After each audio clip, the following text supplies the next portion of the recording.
After the announcement of Pokémon Let's Go Pikachu and Eevee, I've read a lot of discussions online about these games between people who are excited about them and those who absolutely hate them.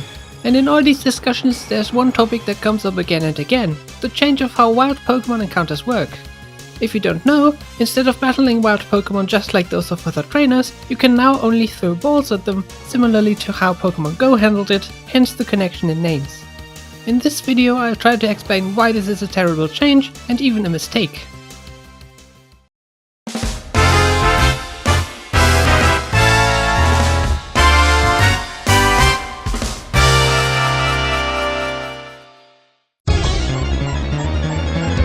One of the first things that happens in the Pokémon franchise is you leaving your house in Pallet Town and, after not finding Professor Oak anywhere, leaving the town through the north exit. After making one step into the tall grass, however, Professor Oak stops you, telling you it's dangerous out there because Pokémon may attack you, which actually happens in Pokémon Yellow. You know, the games Let's Go Pikachu and Eevee are a remake of. In Pokémon Ruby and Sapphire, you witness Professor Birch being chased by a wild Poochyena, and in Diamond and Pearl you and your best friend foolishly check out Professor Rowan's briefcase, which he forgot in the tall grass, and are promptly attacked by wild Starly. Even in Ultra Sun and Ultra Moon, the latest games of the Pokémon franchise, your player character is attacked by a wild Pokémon and then saved by the starters. What I'm saying is, beyond simply being an important part of the gameplay, wild Pokémon being hostile and dangerous is one of the most basic rules of the Pokémon world. Why then do they no longer seem to care about you in the Let's Go games? Are they too intimidated by your cute partner on your shoulder? But besides this reason, there are some other damning things about removing these battles. And please remember, I'm talking about the battling process here. There seem to be a lot of people who confound the criticism of lacking wild battles with the change of no longer having random encounters.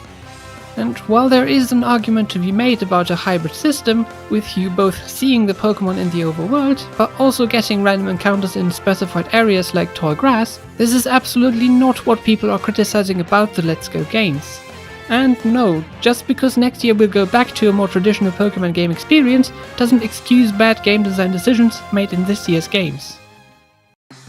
What's always been great about wild Pokémon battles is that they were basically optional. If you didn't care about them, you could always just run away and never engage in any Pokémon you don't want to catch, with the game even giving you the option of using repels to completely avoid wild encounters. However, being optional is actually a big reason for why these battles are important. If you compare the different kinds of battles in the Pokémon mainline games, you quickly notice a different amount of stakes for them. The battles with the highest stakes are of course the last battles you do, where losing them will actually set you back quite a bit, like completely having to redo the Elite Four or restarting your chain in the battle towers. Gym battles are similar, as are regular trainer battles, because there's no way for you to stop this battle other than winning or losing. If you engage a trainer and notice their team is much higher level than yours, there's no way to just walk away from that fight. You either do your best and barely win it, or wait until every one of your Pokémon is defeated and then lose some of your money. Wild battles, however, always give you the option of running away. Even when one of your Pokémon faints, the game asks you if you want to throw in the next one or rather flee. That also means that wild battles give you the option of trying various things out. For example, if you've just caught a new Pokémon or one of your team just learned a new attack, you can see them in action and test them out without having to risk anything in a higher stakes battle. In the Let's Go games, however, you can't do that. You only have a very limited amount of battles available to you, not counting link battles with your friends, unless they bring back stuff like the Versus Seeker. That means there are far fewer opportunities to test things out and get to know them, which of course might be circumvented with adding more trainers to routes and dungeons and having each of them use several different Pokémon, but given what we've seen so far from the Let's Go games, this is probably not going to be the case. It's the other way around actually. Another thing wild battles did was give you an idea of what kind of Pokémon you're facing right now and giving you a kind of presentation of what it is capable of before you catch it. Passively teaching you what kind of Pokémon it is, its types, what its moves are doing, and how you may use it in battles after catching it. In the Let's Go games, and Pokémon Go too for that matter, every encounter with wild Pokémon will be identical.